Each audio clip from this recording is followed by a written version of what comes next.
Welcome to the Geometry of Roots, an exploration of understanding and calculating cube roots. This video covers everything from conceptual math to using high-precision computational tools.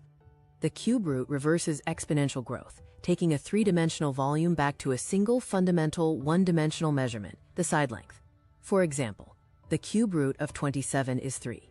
Unlike square roots, which require positive numbers, cube roots allow for negative numbers. This is because multiplying three negative numbers results in a negative outcome, preserving mathematical validity.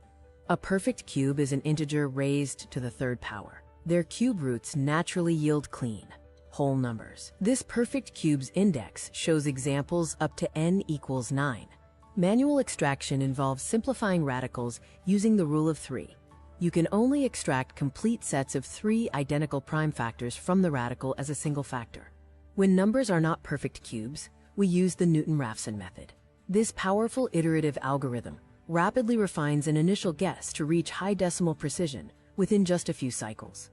Cube roots have wide-ranging applications, including finding the side length of a cube in geometry, scaling objects in engineering, and calculating compound growth rates in finance.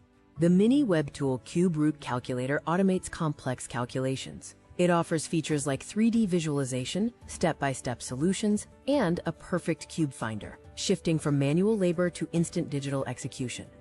The tool provides complete flexibility, allowing you to choose precision levels from standard 6-digit engineering tolerances up to 1,000-digit theoretical physics modeling, handling decimals and negatives instantly.